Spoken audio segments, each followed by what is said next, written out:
The first scene begins with a narration stating that when a fox reaches the age of 100, it can transform into a beautiful woman or a man with decent powers. However, a 1,000-year-old fox receives the sky's blessing and transforms into a celestial fox with the abilities of a powerful shaman, allowing it to see miles ahead. The scene shifts to 1999 Yao Go-ge, where a family is driving back home. On their way, the mother gives her little daughter a toy as a birthday present, which makes the little girl happy. A few moments later, the highway lights go off, leaving the road dark. Soon after, something appears in front of their car, causing an accident. The car flips upside down, damaging the little girl's toy. After a while, the little girl, Nam Jia, regains consciousness and discovers her parents hanging upside down. She somehow manages to untie the seatbelt and free herself.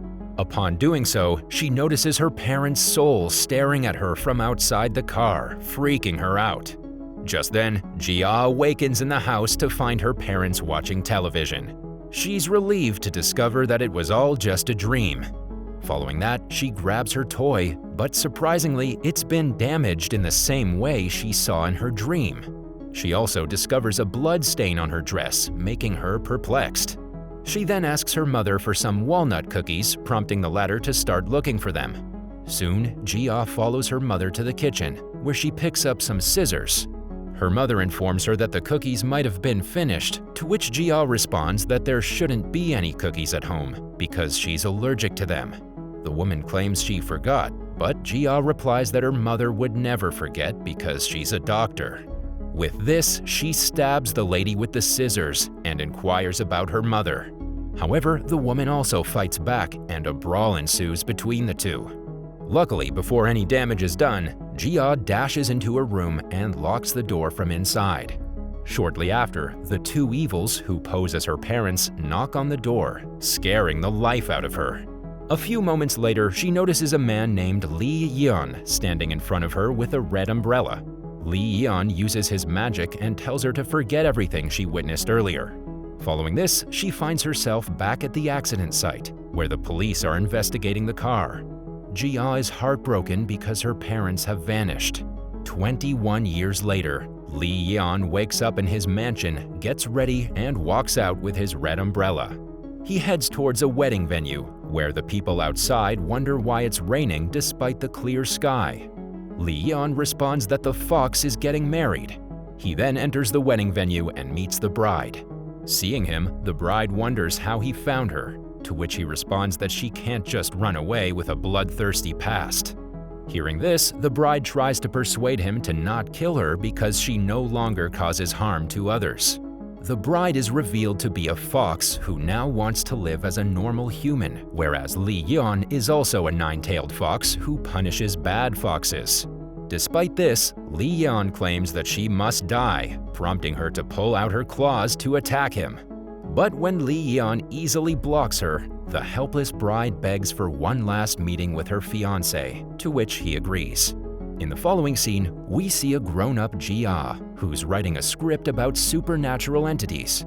Her co-worker, Jae Hwan, doesn't appear to be satisfied with her writings because he's terrified of ghosts and monsters. They both go to the same wedding venue to gather information for the script. At the wedding, Li Yan approaches the bride to execute her, but she attacks him again. However, he easily overpowers her and stabs her to death. Before fading away, she begs him to erase all of her happy memories from her husband's mind. Outside, Jia overhears people discussing the wedding's cancellation. Just then, she notices Li Yan passing by, but she's unable to recall anything. Later, Jia and Jae Hwan enter the wedding hall to examine the bride's dress. Jae Hwan claims that the bride has fled, but Jia suspects that there's something else. She then asks Jae Hwan to obtain the CCTV footage while she continues her investigation. Shortly after, she notices some hair in the bride's dress and takes it to the forensic lab for further examination. The forensic doctor claims that it's the hair of a red fox. Jia believes that red foxes are extinct, to which the doctor informs her about a fox reviving project that began in 2012. She still doesn't believe it because those foxes have GPS trackers and haven't yet arrived in Seoul. Jia appears to be aware of all this because she worked as an assistant director for an animal show for 2 years. As soon as she leaves, the doctor tries to reach someone via call but fails. On the other hand, Li Yan is sitting in a park thinking about his love when he hears a little girl cry. He learns that her balloon has flown away, so he uses his magic to retrieve it. A young boy notices this and inquires whether he's an alien, to which he replies that he's a 1,000-year-old nine-tailed fox. The boy then asks as to why he's here, and Li Yan replies that he's waiting for his first love. After conversing for a while, Li Yan heads towards the afterlife immigration office, where he meets a lady who works there. It's revealed that the lady is also a fox who's been working there for 600 years. Li Yan expresses his frustration for having to follow orders for 1,000 years, but the lady reminds him that he wasn't forced to abandon his life as a mountain spirit and live that way. He was the one who chose that life and signed a contract in exchange for the resurrection of his love, A-Yum. Following this, the lady asks if he wants to cancel the agreement, but Li Yan, with no other options, decides to keep going. Just then, the forensic doctor calls Li Yan and invites him for a meeting. The doctor is also revealed to be a fox. Meanwhile, Jia watches the CCTV footage and notices the person with the red umbrella. Seeing this, she realizes he's the same person she saw at the wedding. Elsewhere, Li Yan meets with the forensic doctor, who tells him everything about Jia. They also learned from the news that the person with the red umbrella is being searched. Despite this, Li Yan doesn't appear to be worried. At the office, a guy arrives to meet Jia, claiming to have seen the person with the red umbrella. When Jia inquires further, the guy responds that the person is a monster who never ages or dies. Initially, she doesn't believe him and decides to leave, but the guy claims to have seen the person in Yao Gokei. Following this, the man leaves, and before getting into his car, he changes his avatar, indicating that he too is a fox with supernatural abilities. He then calls Li Yan and asks for a meeting. That night, Jia goes to the bus station as instructed by the guy earlier. Upon reaching there, she sees a drunk man and a high school girl, Su Young, waiting for the bus. A few moments later, the bus arrives and Su Young boards. However, when it's Jia's turn, the drunk guy holds her feet, because of which she misses the bus. Just then, Jia notices the person with the red umbrella on the bus, but now it's too late. Despite all that happened, a kind Jia carries the drunk man on her back and heads to drop him off. Surprisingly, she discovers that the man is heavier than he appears, and she's unable to detect his heartbeat. After a while, the man gets off her back and claims that he's already paid her for it. Perplexed, Jia stops a taxi, and when she turns around, the drunk man vanishes. She then follows the previous bus route, only to discover that the bus has been in an accident. Jia is shocked when she realizes that the accident site is the same location in Yao Gokei where her parents went missing 21 years ago. She gets on the bus and discovers that everyone has died except for Su Young. As a result, Jia dials 911 and rushes the teenager to the hospital.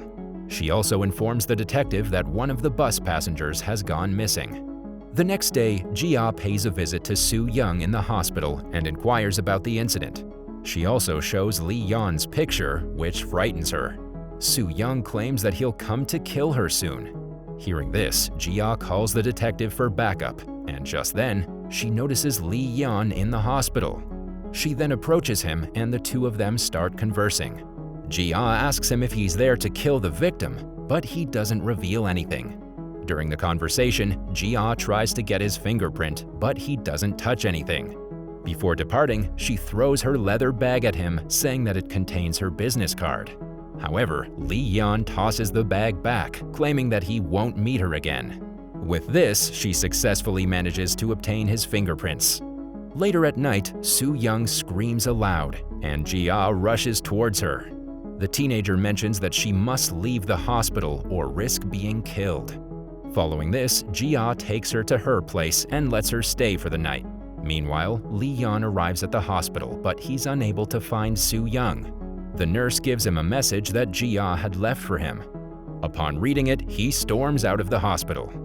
Back at home, Jia awakens at midnight and notices Soo Young in front of her, scaring her.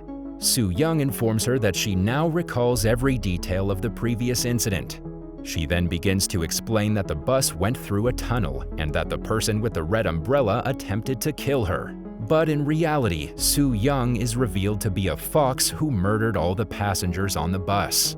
She also faced Lee Yeon, causing him to be injured. Jia suspects she's lying, so she grabs a piece of glass and puts it on Soo Young's neck, demanding the truth. After this, Soo Young reverts to her original identity, which is the same guy who approached her in her office.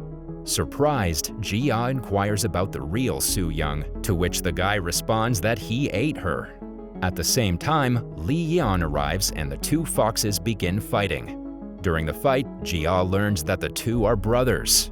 She appears to have cleverly set up cameras in her place, recording their fight. Soon after, the guy, Lee Rong, warns Lee Yeon that if he's unable to discover the truth about Jia, he will murder her. As soon as Lee Rong leaves, Jia asks who they are, but Lee Yeon uses his magic, telling her to forget about him. In the next scene, Jia is in her office when she receives a call from the detective informing her of the fingerprint. Later that evening, Lee Yeon returns home and discovers the footage of his fight with his brother. He also finds Jia on the balcony and approaches her, asking if she still remembers everything. Jia claims that his magic had no effect on her. She also shows him the pen drive containing the real footage and tells him to come get it. As he comes closer, she jumps off the balcony. Lee Yeon, who has the ability to fly, also jumps to her aid. When he saves her, she's convinced that he isn't human. Following this, Jia says that she's been waiting for him and stabs a syringe into his neck. The scene then shifts to the past when Lee Yeon was the master of the mountain spirit and had the ability to control rain and wind.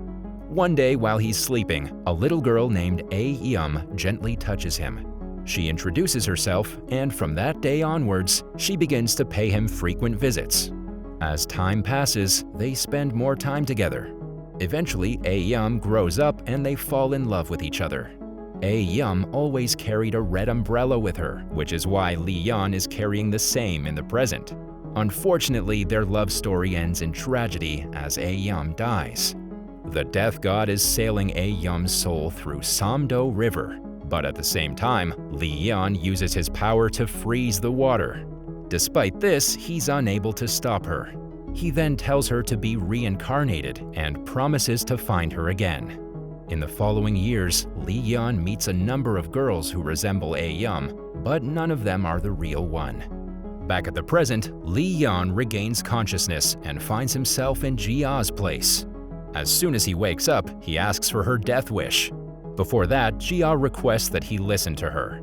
He agrees on the condition that if she's unable to persuade him, he will take away her eyesight for seeing something she shouldn't have seen.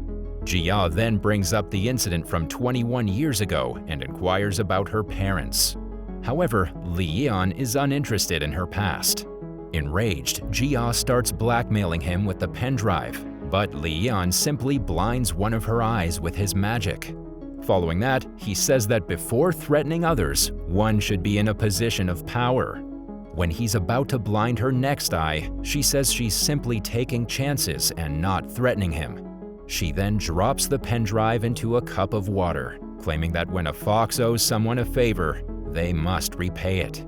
She also promises to erase everything she saw and heard, but only after she finds her parents. Later that night, Jia is overcome with emotion as she watches a video of her childhood with her parents. After finishing the video, she turns off the television, but the screen still shows her parents. Her mother throws a skull at her, freaking her out and making her scream. Simultaneously, she awakens, indicating that it was just a dream. The next day, Lee Yeon goes to the afterlife immigration office and asks the lady if A-Yeom has reincarnated. When the lady remains silent, he again asks if the person can be reborn with the same face. Hearing this, the lady claims that reincarnation is random and that A-Yeom can also be a boy. Despite this, Lee Yeon is unconcerned because all he wants is more time with his love. Following this, he asks her to find the information about Jia's parents. On the other hand, Jia is at work, where her coworkers share their nightmares.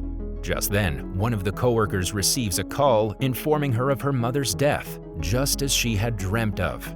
Later, Li Yan summons Jia to a restaurant to inform her that her parents' names aren't on the death list, indicating that they're still alive. However, he's unaware of their precise location. After a while, he decides to leave and never see her again, but Jia requests additional assistance in locating her parents. Li Yan tells her to stay away from his world because it's not designed for her. Despite this, she assures him that she will not cause any trouble, persuading him not to disappear. He then asks if she really wants to see his world. Later that evening, Jia returns to the studio to retrieve her stuff, and while there, she throws some coins in front of the guy who's assisting her in locating her belongings. When the man notices the coins, he begins to transform into a monster and starts eating those coins. Jia is surprised to witness this, and when the man tries to attack her, Li Yan comes to her aid. He then gets ready to execute the man, but the latter begs him not to. The man reveals that Li Rong sent him with information that he'll have more to feed on in the human world. Taken aback, Jia inquires about the man, to which Li Yan responds that he's a Bulgasari, a legendary creature that feeds on nightmares. Taking advantage of the distraction, the Bulgasari captures Jia and threatens to kill her, but fortunately, Li Yan hurls coins at him, knocking the beast out. He then tells Jia to return back to her own world, as she doesn't fit in there. The scene then shifts to Jiangsan Point in the Yellow Sea, where some men are fishing. While they're at it, they come across a human skull with a golden tooth. After seeing the tooth, they realize that the skull belongs to their friend, Mr. Seo. They then contact the police, who initiate further investigation. Shortly after, Mr. Seo's daughter arrives and gets devastated by the news. Simultaneously, Li Rong approaches Mr. Seo's daughter and offers her a handkerchief. On the other hand, Li Yan goes to meet Li Rong in order to warn him to stay away from his love. During their conversation, Li Rong expresses his rage at Li Yan for abandoning his position as well as his own brother for the sake of love. The next day, Jia and Li Yan travel to Mr. Seo's daughter's place to investigate the skull case, hoping to find some clues about Jia's parents and Li Yan's love. Upon reaching there, Jia interviews Mr. Seo's daughter to gather more about the case. She also approaches several people for the investigation, but nobody is willing to talk to her. Following this, the two walk towards the forest where Li Yan uses his power to retrieve information from the forest spirits. A few moments later, a guardian tree spirit appears and greets Li Yan because he was the former master of the forest. The spirit reveals that something evil arrived on the island riding a typhoon and drove all the spirits away. She also claims that she wanted to leave but couldn't because her feet are bound to the tree. Hearing this, Jia cuts the rope and releases the spirit. In return, the spirit suggests she go to the north side to get her answers. They then travel north, and Jia finds the place to be familiar. She pulls out a photograph and realizes that her parents visited there when she was in her mother's womb. Later that night, Jia mocks and laughs at Li Yan. Seeing her laugh, he's reminded of A Yum and wonders if Jia is his love. He uses his magic to check if she's his love, but soon discovers that she isn't. The next morning, Li Yan shows a rare plant to some elderly village women and persuades them to speak with Jia. The women reveal that the skull case has occurred several times in the past. After learning of this, Jia contacts the detective, who informs her that the first case occurred in 1954. While on the phone, she notices Mr. Seo's friend running in fear. When she tries to approach him, he attacks her because he believes she's a ghost. The man tries to attack again, but Li Yan saves her. Shortly after, Li Yan applies some remedies to Jia's injured shoulder, but to his surprise, her skin color begins to change. Just then, Jia grabs his neck and reveals that she's the one he's been looking for. She then inquires as to why he murdered her. The scene then shifts 12 hours back, where one of Mr. Seo's friends is extremely thirsty. Out of desperation, he keeps his head inside the toilet and drowns to death. Later, Jia arrives and discovers a clump of hair from the dead body's mouth. Li Yan tells her that the hair has a similar smell from Mr. Seo's place.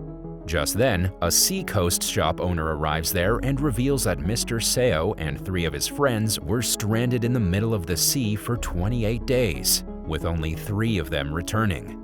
With this, Li Yan deduces that more people will die, so Jia rushes out to rescue them. Meanwhile, Mr. Seo's daughter, Pyung-hee, is seen performing some rituals near the sea. She has a picture that consists of her father's 3 friends, one of whom appears to have died recently. On the other hand, we see Mr. Seo's other friend, who appears to be scared and hides inside a tent. He hears Mr. Seo's voice, and when he comes out of the tent, he notices a person without a head standing behind him, which causes him to flee in terror. In the following scene, we're introduced to Mr. Seo's final friend, who survived for 28 days. In the survivor's place, we see some paintings of the Dragon King.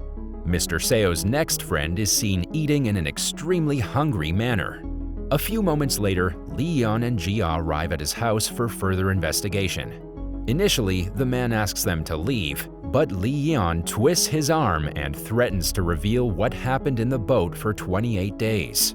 The man then reveals that the 3 of them banded together and ate Mr. Seo's flesh to survive in the sea. Just then, the man begins to choke and eventually dies. Jia examines his mouth and finds a smattering of hair, just like in the previous case. On the seacoast, Pyung-hee is approached by Li Rong, who claims that her wish is about to come true because there's only one guy left. At the afterlife immigration office, the lady, Taluipa, appears enraged because people who aren't on the death list are dying. Meanwhile, Jia and Li Yan visit the tent where one of the survivors has previously hidden. There, she discovers the same Dragon King's painting, and when she compares it to the previous ones, she notices that the dragon in the current one lacks feet. According to Jia, the dragon without feet is a snake named Imugi. In the next scene, we see Li Rong walking through the forest and coming across an abandoned well. A short time later, a woman in a white dress approaches him. They talk about resurrecting the creatures inside the well, for which they must sacrifice someone's life. It's then revealed that Li Yan once faced a powerful Imugi, which he killed and buried inside the well. The woman warns him that resurrecting the Imugi will endanger Li Yan's life. The woman then inquires as to why he wants to risk his own brother's life, to which Li Rong responds that he hates him.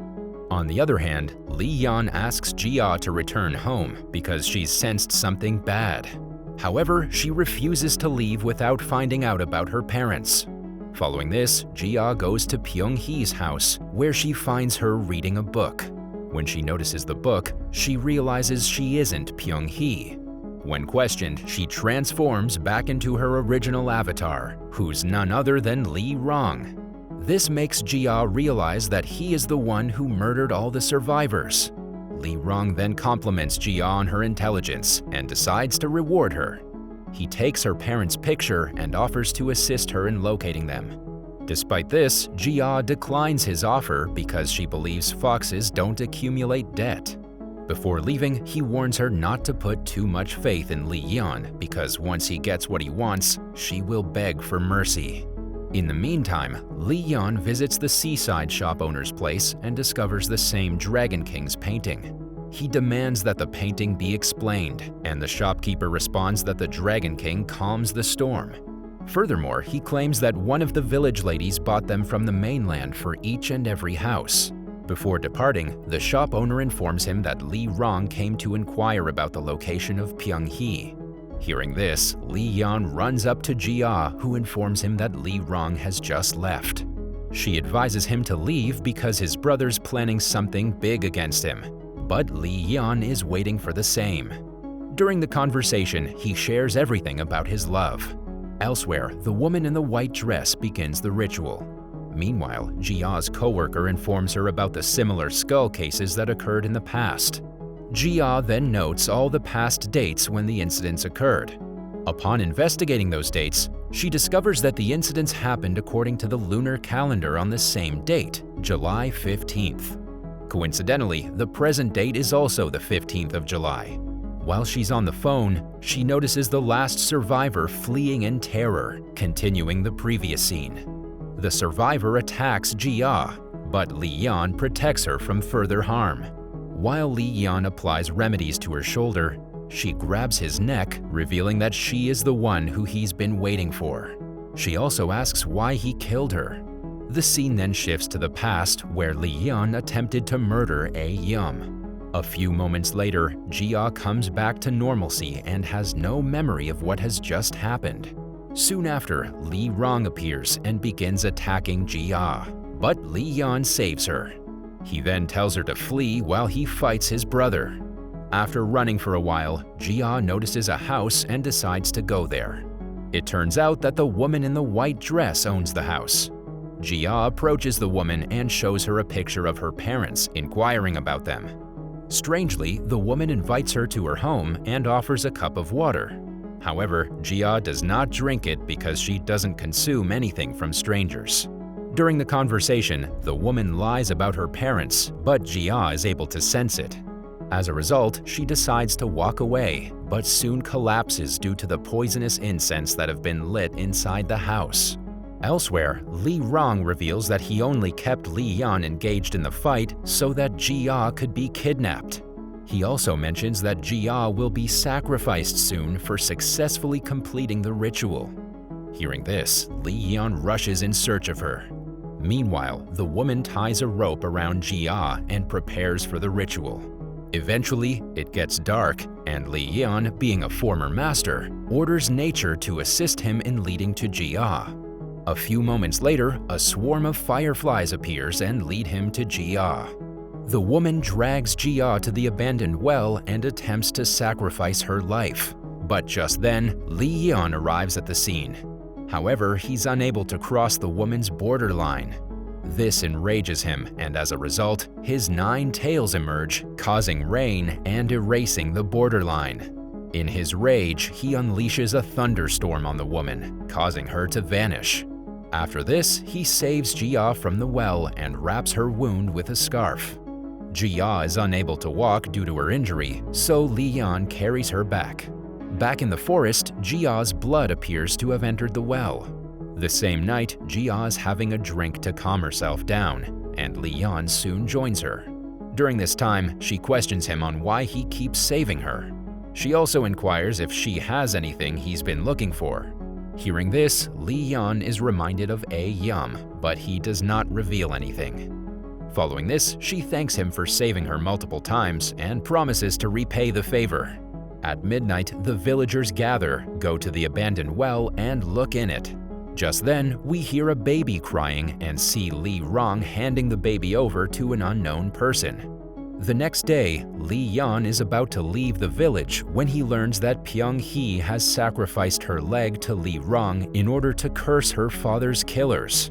Li Yan consoles her by telling her not to curse anyone from now on.